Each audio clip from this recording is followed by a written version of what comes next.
नमस्कार, उदय इंडिया में स्वागत है आपका। मैं हूं अंशुमान आनंद और इस वक्त की सबसे बड़ी खबर जो आ रही है कि अफगानिस्तान सीमा पर डिस्टरबेंस हो रही है। पाकिस्तान और अफगानिस्तान की फौजें, तालिबान फौजें जो हैं वो आमने सामने आ गई हैं और अपने साथ भारी टैंक, हथियार और गोला बारूद लेके इकट्ठा हो रही हैं।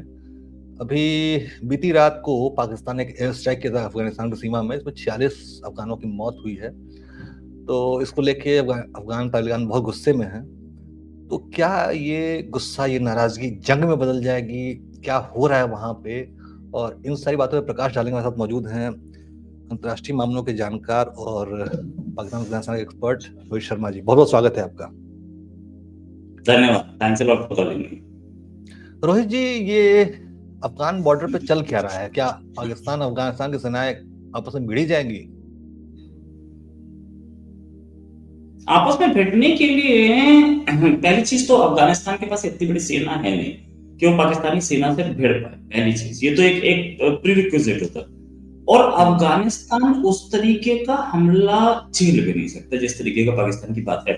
लेकिन क्या पाकिस्तान की सेना अंदर घुस सकती है अफगानिस्तान में? बिल्कुल घुस सकती है, हिम्मत है कि घुस जाए। रोड बनी हुई है, वो घुस सकती है। लेकिन क्या वो विक्ट्री पा सकती है? इम्पॉसिबल। अफगानिस्तान का मुश्किल इतिहास नहीं, रहा है। अफगान फौजियों ने सोवियत को भी और सोवियत अमेरिकन छोड़ो, आर्मी सबको धूल चटा दी है। नहीं, सोवियत छोड़ दो, अमेरिकन छोड़ दो, ब्रिटिश छोड़ दो, ये सारे क्योंकि आपको खैबर पख्तूनख्वा एरिया से ही अंदर घुसना होगा और खैबर पख्तूनख्वा एरिया आपको अपना नहीं मानता है। आप खैबर पख्तूनख्वा में पठान है, वो अपने आप को कोरिलेट करते हैं अफगानिस्तान से। आप खैबर पख्तूनख्वा नहीं संभाल पा रहे हैं, आप अंदर घुसेंगे अफगानिस्तान में, पॉसिबल नहीं है।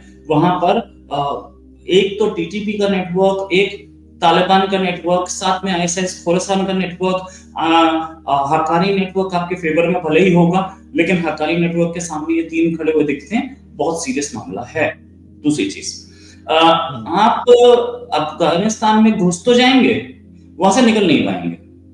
तो आप अफगानिस्तान के ऊपर हवाई हमले कर सकते हैं, राइट है आपका, कर लीजिए।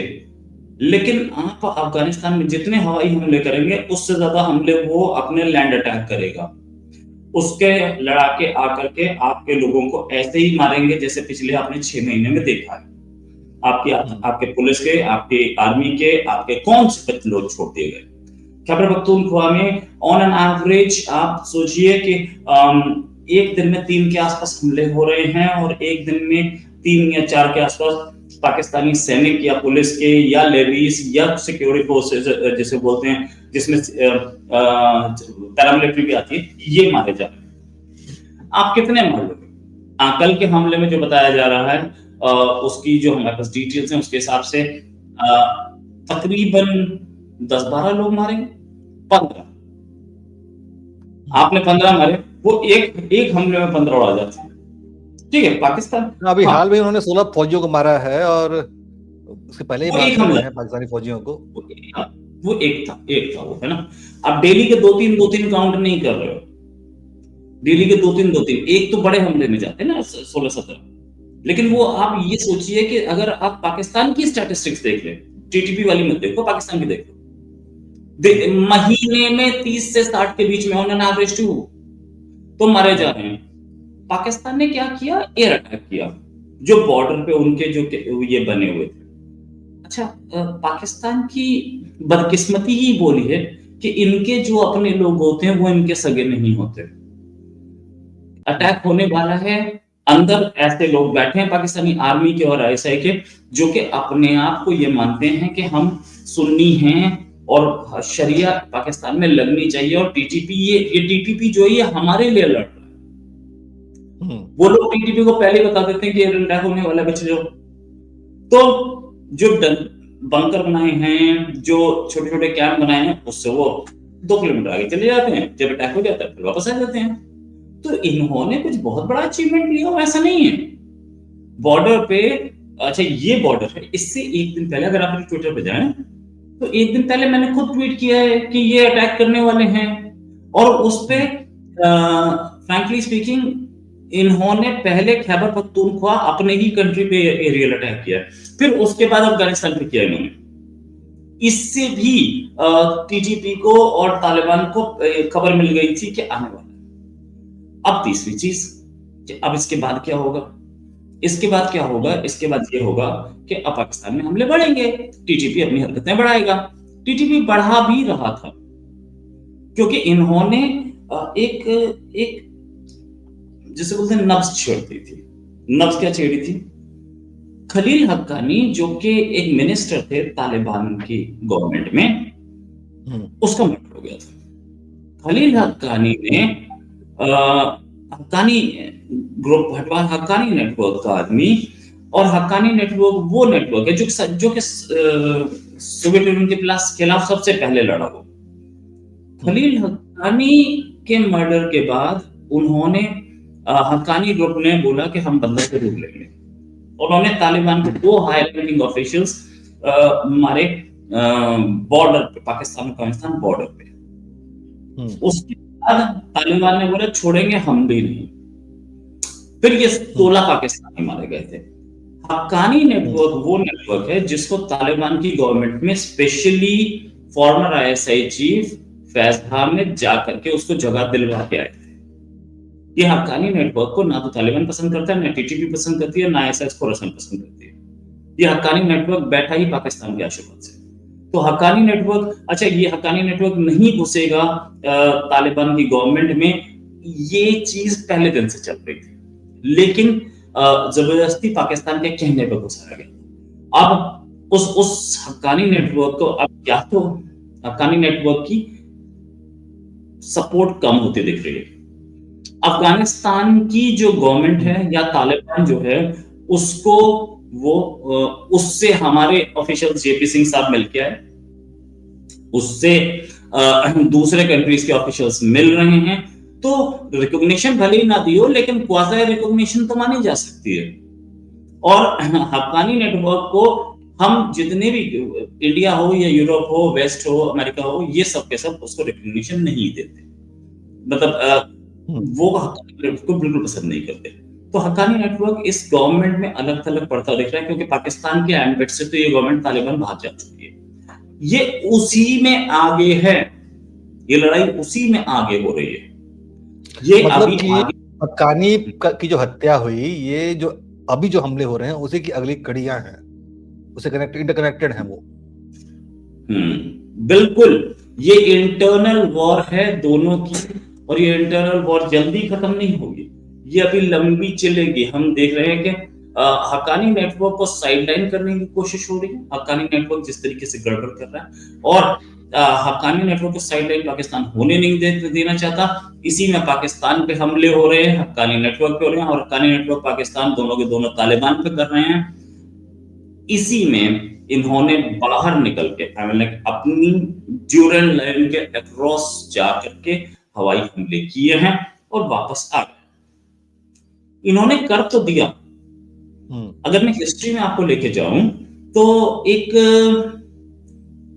प्रेसिडेंट थे पाकिस्तान के, सबसे पावरफुल प्रेसिडेंट आज तक के जिसे बोला जा सकता है, परवेज मुशर्रफ। उन्होंने लाल मस्जिद वाले मौलाना को टाइट करने की कोशिश की, और लाल मस्जिद वाला मौलाना बुरके में भागा, बुरका पहन के भागा लाल मस्जिद से। नीचे बहुत सारे आतंकवादी मारे गए थे इस ऑपरेशन में। आर्मी का ऑपरेशन था, सबसे पावरफुल प्रेसिडेंट थे क्योंकि उनके हाथ में न्यूक्लियर वेपन था, उनके हाथ में उनके पास अमेरिकन सपोर्ट थी, उनके पास दूसरे कंट्रीज की सपोर्ट थी। लाल मस्जिद वाला मौलाना तो गया। उसके बाद लाल मस्जिद वाले मौलाना ने जो किया, परवेज मुशर्रफ और पूरी पाकिस्तानी आर्मी काम गए। परवेज मुशर्रफ पे पाकिस्तानी दो हमले हुए उनकी अपनी लाइफ पे, और उसमें पाकिस्तानी आर्मी के लोग ही पकड़े अरेस्ट हुए। परवेज पाकिस्तान के कौन सा ऐसा प्रांत है जिसमें बड़े बड़े ब्लास्ट नहीं हुए, और हर एक की तार लाल मस्जिद वाले मौलाना से जुड़ रहे थे। मतलब आप ये कहना चाह रहे हैं कि पाकिस्तान की हालत ये हो गई है कि वो पहचान ही नहीं पा रहा कि दोस्त कौन है और दोस्त के देश में दुश्मन कौन है, यही वजह है वहां पे संघर्ष बढ़ने की। तो इसके लिए रिस्पॉन्सिबल कौन है? अगर आप अपनी आर्मी में प्रमोशन ऐसे दोगे कि 5 बार कौन नमाज पढ़ता है, तो ऐसे ही आदमी आएंगे। पिछले आर्मी चीफ जनरल बाजवा ने एक शिया, जो कि इसमें चीफ ऑफ स्टाफ है, जनरल शमशाद, वो शिया हैं, उनको प्रमोट किया लेफ्टिनेंट जनरल। और एक और ऐसे आदमी को प्रमोट किया जो कि आपसे मुनीर अभी आर्मी चीफ हैं, वो थे सुन्नी, उनकी वाइफ शिया थी। क्यों ये सारे प्रमोट किए गए? इसलिए कि वो प्योर सुन्नी लेफ्टिनेंट जनरल्स पे भरोसा नहीं कर पा रहे थे कि ये टीटीपी से लड़ेंगे कि नहीं।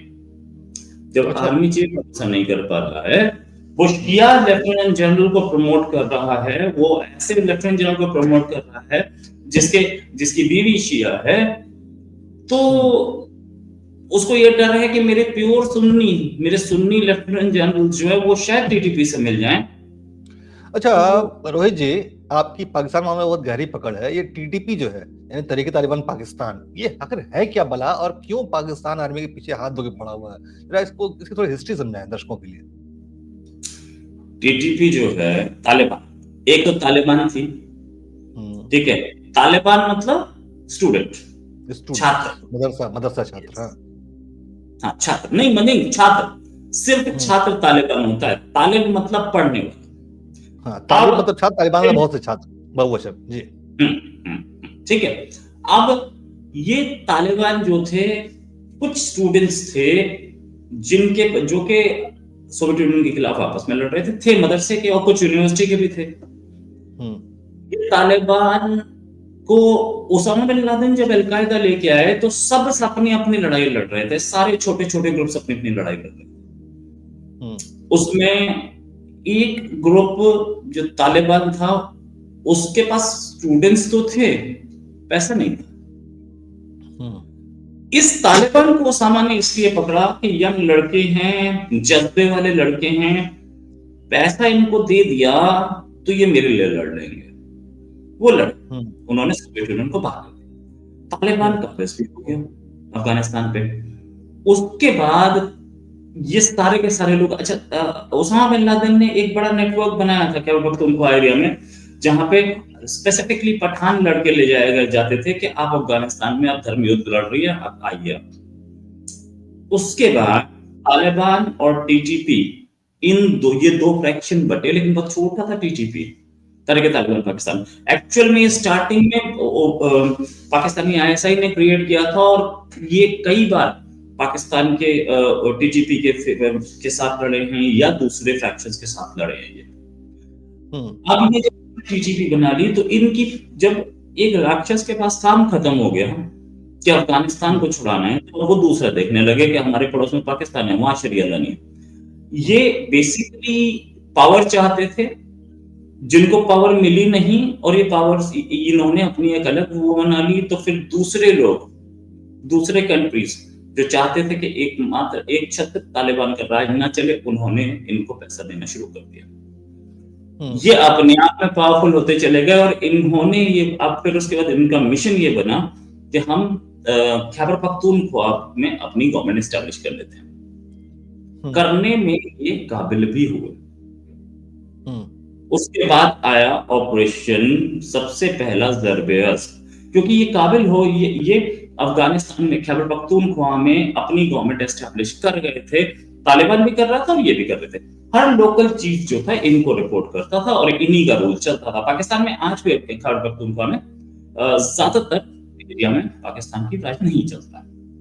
तो क्योंकि इधर से ये चाहिए बोलते थे कि आप पूरे पाकिस्तान में, जब इनको मजा आने लगा सत्ता का, तो ये चाहते थे कि पूरा पाकिस्तान हमारे कब्जे में आ जाए, और वहां पर क्लैश हुआ।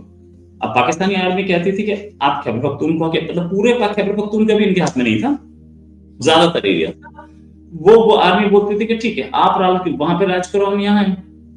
इनके एम्बिशंस बड़े, इन्होंने बोला ना, पूरे कंट्री में हम लगाएंगे शरीयत।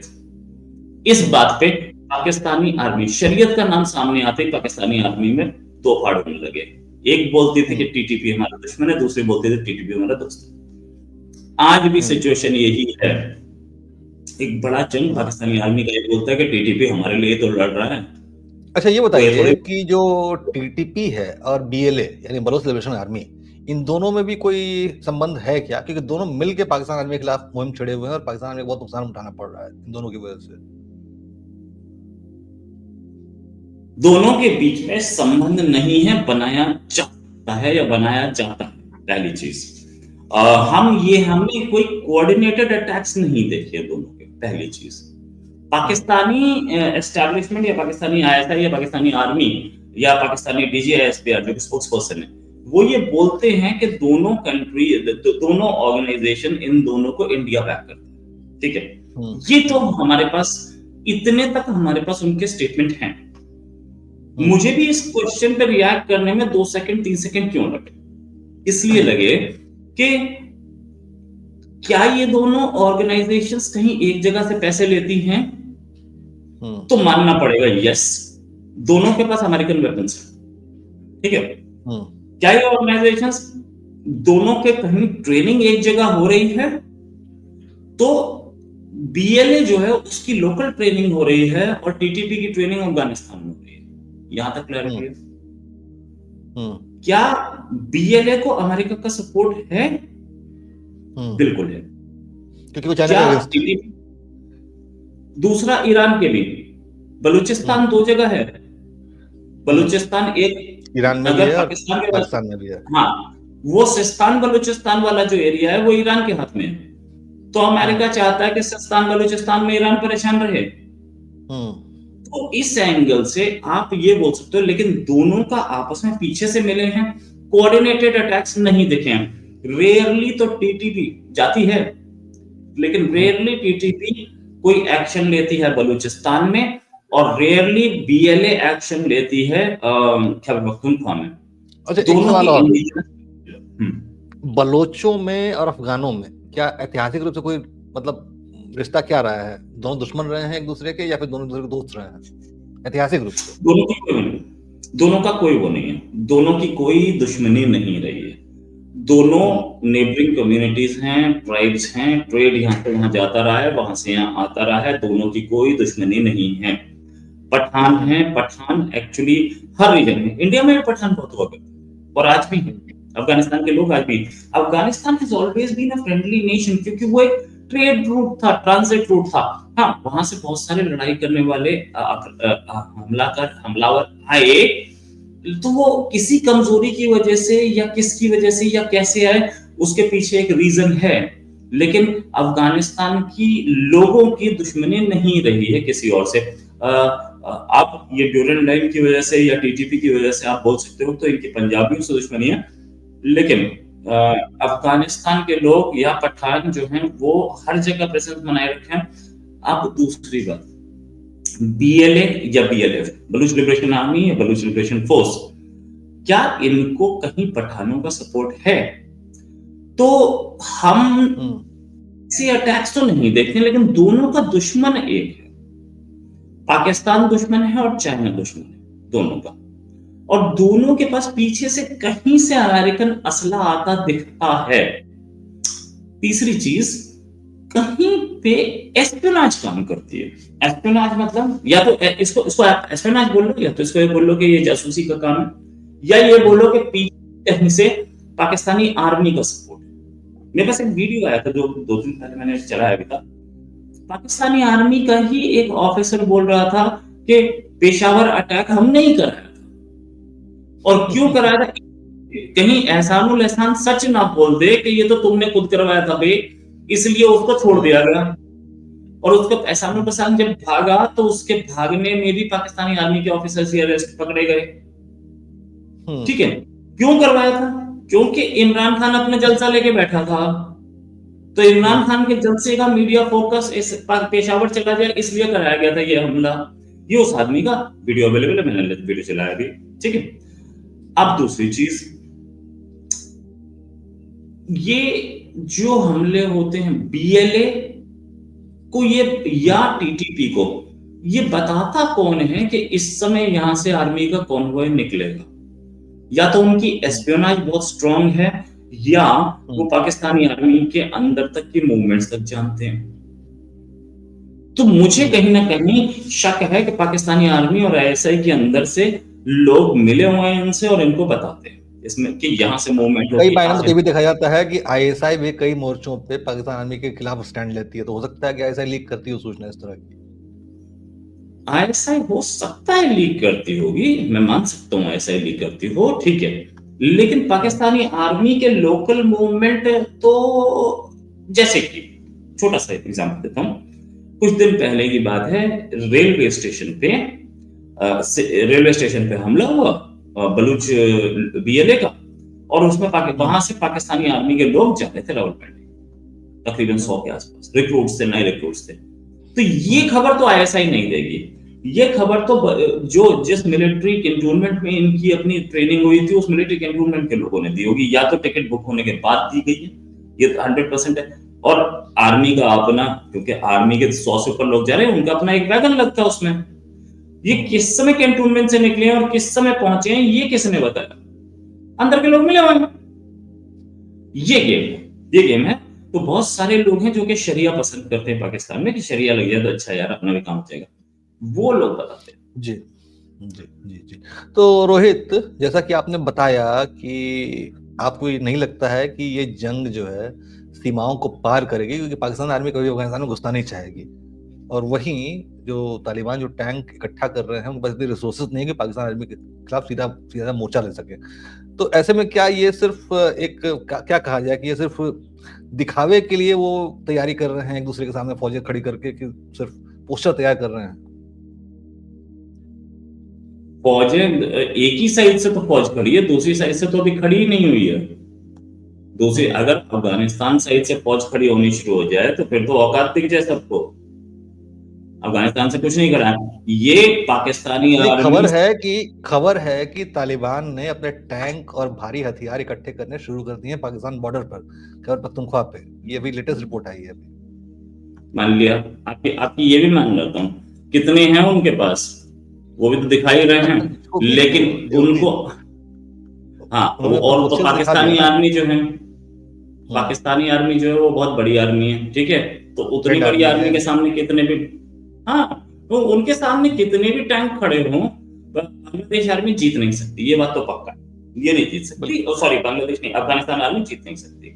लेकिन टैंक खड़े करने का मतलब ये नहीं है, या अंदर घुसने का मतलब ये नहीं है कि 6 महीने तक आप जीते रहेंगे।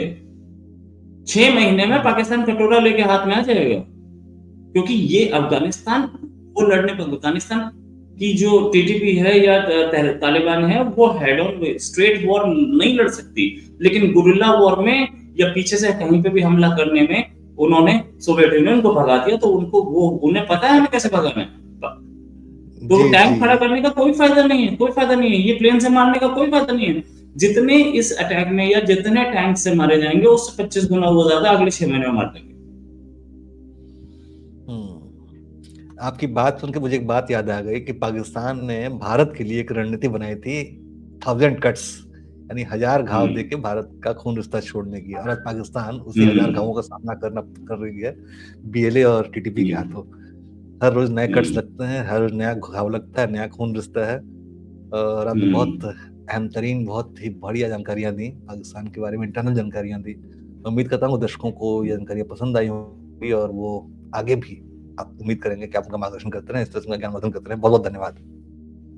नमस्कार।